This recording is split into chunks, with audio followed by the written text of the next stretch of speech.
You may say so, Hollywood Jim. In fact, I'll extend that to the hitters. Hollywood Jim says both of you looking good. Thank you, Hollywood Jim. Cosmo Macero, O'Neill and Associates. Peter Cadges of the Boston Phoenix, the heavy hitters. Time to talk politics, gentlemen. Or is it politics or more cult of personality? Let's start with Obama in Iraq and the question of A, why is this being covered? B, why is it getting so much coverage? C, what kind of coverage is it getting? Is this just exposing everybody's bias to the hilt, Cosmo? I think there's no secret that the media is infatuated with Obama, but he hasn't been to Iraq in recent time. Senator McCain has been to Iraq a number of times, so there's a built-in story there. There's a lot of interest in that. I think that's natural, but there's a natural obsession with this candidate. It's a series of firsts, and it is the hot story. He is more of a compelling, exciting story for the media. Nonetheless, we're talking about a presidential campaign here. There is a responsibility to paint a picture of both candidates. So I can understand why McCain feels like, hey, I go to Iraq, I can't get, I can't buy a cup of coffee. Well, Obama in Iraq is news. How big the news is certainly questionable. The Republicans more or less challenged him to go there. Now he's there. Now they're covering him. I mean, there's a simple answer to this. Look at the front page of today's Globe. You have a picture of John McCain and George W. Bush. Nice picture. Two good-looking old guys. Not particularly exciting stuff. Then you see a picture of Obama flying in a helicopter. Ask yourself, which is more compelling? Which is more newsworthy? Look, we're in this silly season before the conventions. There's not an awful lot going on. We've all got to fill our newspapers and our airtime with something. That's what Peter touched on something. Is this the media giving the people what they want, Cosmo? Sex sells. 60-year-old plus guys don't sell, so they're giving them what they want, or is it the media telling people what they want? I don't think you can hold it against Obama or even the media for the fact that Obama has captured the imagination of the nation. It is about the cult of personality because that's a big piece of how we pick our candidates. The emotions of voters toward candidates is very, very important, and that's all at play here. So I don't think you can blame the media or Obama for, being who he is and the media for covering. Well, let's talk about the media and John McCain now. In specifics, John McCain versus the New York Times, because the New York Times, we find out, rejected an op-ed submitted by John McCain in response to the op-ed they did publish by Barack Obama. Now we get the story from the Times that said, we'll still publish something, he's just going to change some stuff. Is this blatant liberal bias by the New York Times, or again, is this fair journalism? To ask the question is the answer. Well, look, let me lead off with this as a still practicing newspaper editor. I've passed on op-ed style pieces by Ted Kennedy and Mrs. John Kerry. That didn't make news. Now, by the way, it's not high profile. Newspapers pass on things all the time.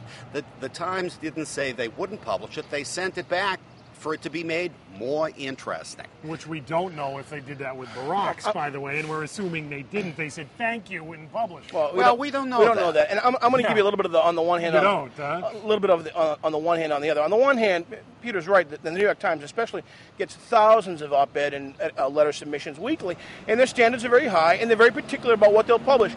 On the other hand, it was a direct response to Obama. You kind of owe it to the guy to make that happen.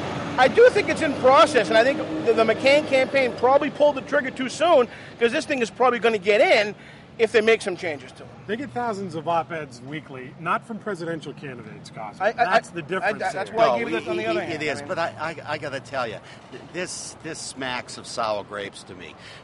McCain could very easily, I read what they suggested he do. He could very easily have made changes to the pieces. But is the New York Times his press secretary? Look,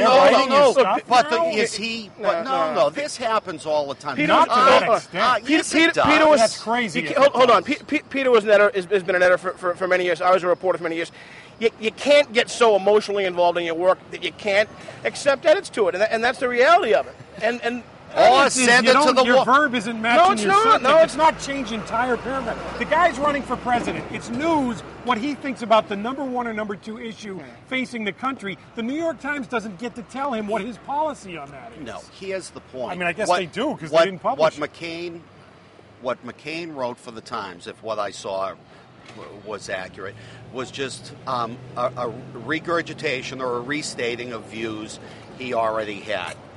Okay. Newspapers are in the business of making news. Here's what we've got so far on the ledger. The New York Times has not printed a story about a mistress of Barack Obama's. They have printed a story about a mistress of John McCain's on the front page.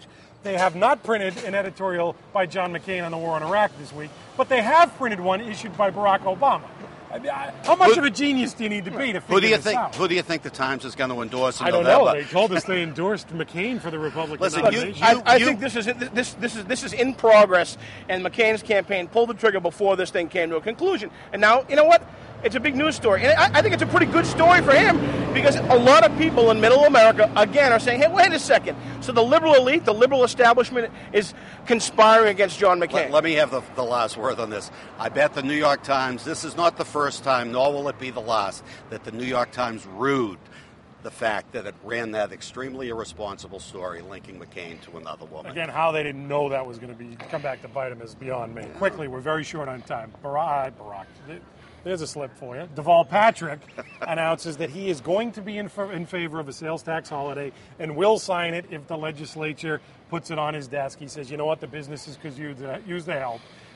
Looks like we're going to get it, Cosmo. Are you excited for the little guy here? I think it's a good thing. It's certainly a good thing for the small businessman.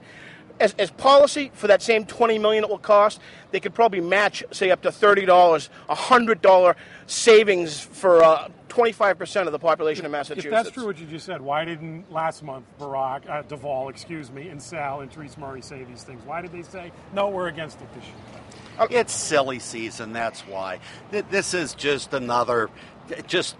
more shameful grandstanding. Look, if it helps the merchants, terrific. It'll help the merchants, it'll hurt the taxpayers in the long run. What you get in the short run at the cash register, you're going to lose in the long run by a bigger deficit. It's craziness. I'd rather see them encourage saving, maybe match some sort of saving, spend that $20 million that way. It's never going to happen.